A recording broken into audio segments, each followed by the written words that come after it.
Sir Robin Day was revered as the greatest television interrogator of his time. His much caricatured style put him at the very top of his trade, and he worked for both the BBC and ITV before appearing as an interviewer on Sky Television. You're very kind. Sir Robin was a newscaster with ITN in its early days, but it was at the BBC, anchoring Panorama and latterly Question Time, that he will probably be best remembered.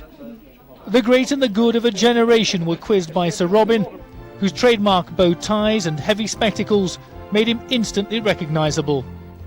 He was also the pioneer of the confrontational style of interviewing, which has now become the norm. He was a man who changed political interviewing in this country. Before Robin Day, it was all deferential.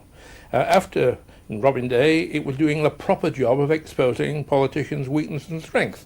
Though, to be honest, Robin was more anxious to expose weaknesses than strengths. Certainly you got a tough time on air, but the moment that you were off air, I found Robin extremely warm and friendly, and you know, one was grown up. One knew that he was there to do a job, and he did it extremely professionally. Among his most famous encounters with ministers was the acrimonious exchange with the then Defence Secretary Sir John Nott during the Falklands War. It resulted in the minister ripping off his microphone and storming out of the interview. Another victim of the great Inquisitor, who died at the age of 76. He was terribly kind to me, helped me in my battle with the House of Lords. Personal friends came to my golden wedding last year. We went to his 70th birthday party, and he couldn't have met a nicer, kinder, more amusing, ebullient person than Robin, and he'll be very, very sadly missed. Sir Robin had had heart problems for some time and passed away last night in hospital. He was divorced and leaves two grown-up sons. David Bowden, Sky News. Think of phrases and ways of putting things before you...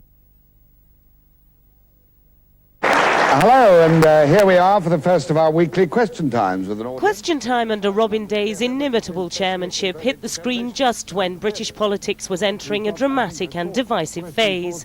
His exchanges with Mrs. Thatcher were not always harmonious. She once famously called the night of the small screen plain Mr. Day, when his questions were not to her liking. His old sparring partners remember some bruising encounters. I think he did pioneer a new form of interviewing, which is now accepted by everybody, that you don't just stand there and bow and scrape, you ask difficult questions. But he was a very kindly man, and the fact he was so aggressive on the telly didn't mean that personally he wasn't as kindly as could be, though I had some terrible rows with him both on the air and afterwards. Perhaps the most famous row on air came when Sir Robin interviewed then Tory Defence Minister John Nott. As regards the future of the Royal Navy, believe you, a transient here today and, if I may say so, gone tomorrow politician, rather than a senior officer of many years' experience? I'm fed up with this interview, really. It's a ridiculous ruling. Thank you, Mr. Nott. A great broadcasting talent was almost lost to the other side of the camera when Robin Day stood unsuccessfully as a Liberal candidate for Parliament. I think that he was fairly intolerant of people, and in the end in politics you have to live in a fairly goldfish-type world.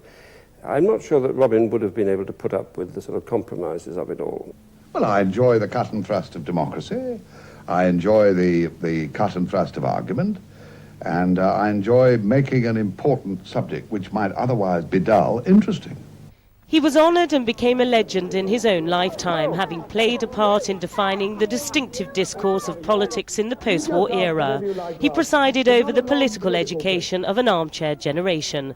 Michelle Clifford, Sky News.